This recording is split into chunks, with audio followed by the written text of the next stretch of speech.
Good morning. Today is Monday, March 3rd. This is Wake Up with KERA News, and I'm Andrew Garcia.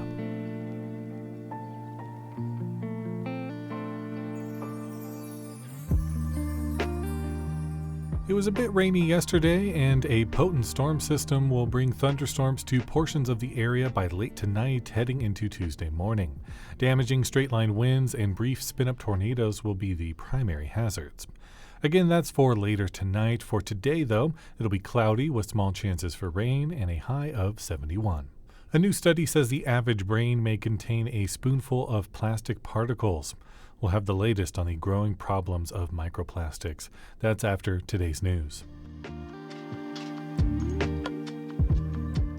A 400-acre development near Plano is receiving backlash online, including from the governor. The East Plano Islamic Center in Josephine, Texas, aims to provide support for the North Texas Muslim community. But Greg Abbott called the project the start of a, quote, no-go zone, implied without evidence that non-Muslim people would not be allowed to enter. Yasser Qadi, one of its planners, says it's an open community that welcomes people of all backgrounds. The development is expected to be finished in 2035 and will include homes, a school, a mosque, and more.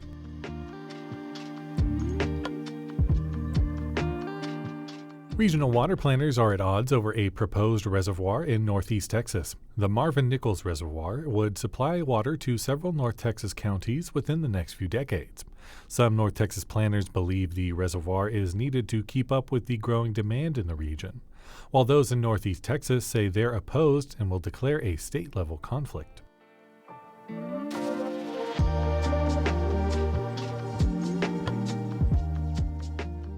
Kind of an unnerving thought, but the average brain may contain a spoonful of plastic. A new study says the number of tiny bits of plastic found in human brains increased dramatically between 2016 and last year. The highest amounts were found in brains of people who had dementia. Dr. Ryan Chang, a neurohospitalist with Texas Health Plano, talks about this with KERA's Sam Bekah in today's Vital Signs. These microplastics are very small, less than 200 nanometers in size. The human hair is about 80,000 nanometers wide, so these things are very, very tiny. Still, how do these get into our brain to begin with? It's not entirely known. There's different routes of sort of ingestion and inhalations, maybe perhaps in the skin absorption. One of the most commonly cited ways is through ingestion in some of the materials that we use for food containers and storage. Drinks and packaged foods are entered and absorbed through the guts. And then there's also some thought to inhalation of tiny plastic particles from things like synthetic fabrics and dust and pollution that are breathed in. So we're talking what we think are solid objects, solid materials, but particles can come loose from that at any given time? Yes. They get broken down in the body and they make their way into the blood-brain barrier and penetrate through some of the small openings. And it can create an inflammatory response, which leads to oxidative stress and additional age-related mechanisms on the brain.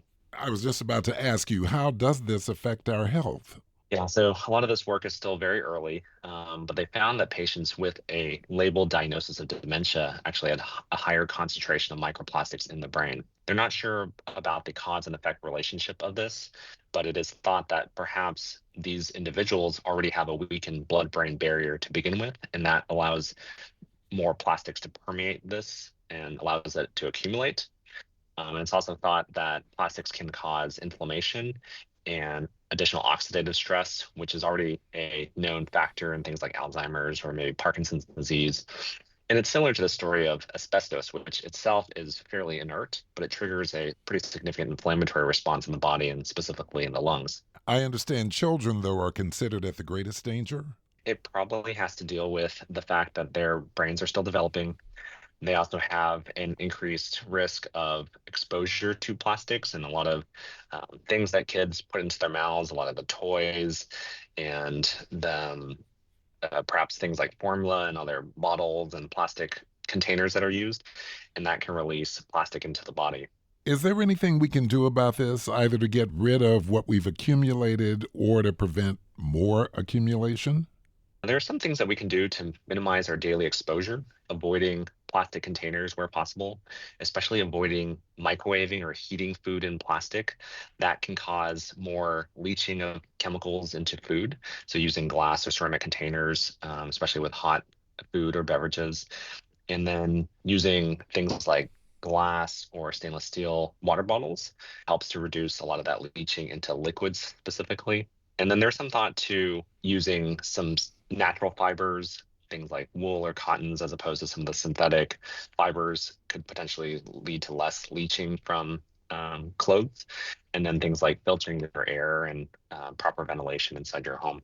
You realize how scary this might sound to people, considering how much we use plastics and have used plastics over time. Yeah, so I think reassurance is really important in that the long-term effects are still being studied. So, if I'm hearing you correctly, this isn't something to become fearful about, but something to be aware of and maybe take appropriate steps. No need to cause any undue panic or alarm, but something to be aware of, and that there are some small things that we can do ourselves today to limit our exposure. Dr. Ryan Chang is a neurohospitalist and medical director of the stroke program at Texas Health Plano.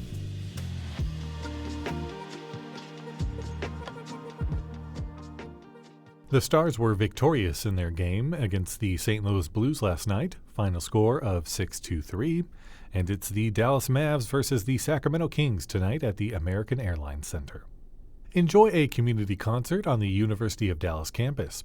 Soprano Alfraylin Roberts will sing music from Juneteenth, featuring African American composers. Find more information and other fun things to do at kera.org/calendar.